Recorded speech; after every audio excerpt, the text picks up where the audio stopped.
Assalomu alaykum aziz va hurmatli mehmonlar. Bugungi bayram tadbir ishtirokchilari, bugungi bayramlaringizni ochish uchun hamda sizlarga tabrik uchun so'z navbatini Urganch tumani hokimi Sultonov G'ayratjon Po'latovичni davramizga taklif qilamiz. Hurmatli faxriylar, sizlar bilan faxrlanamiz, sizlar bilan g'ururlanamiz. Yurtimiz osmon doimo musaffo, xalqimiz hayoti tinch va farovon bo'lsin. Vatanimiz ravnaqli, kelajagimiz porloq bo'lsin.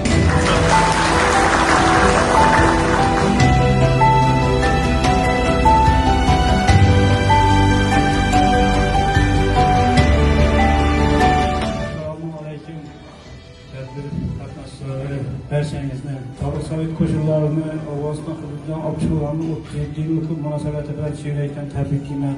Hokimlik tomonidan shunday bir ajoyib bir tadbir uyushtirib beradir. Bu uchun albatta hammangiz tomonidan shu shaxsan hokimimizga chelakdan minnatdorchiligimizni bildiramiz.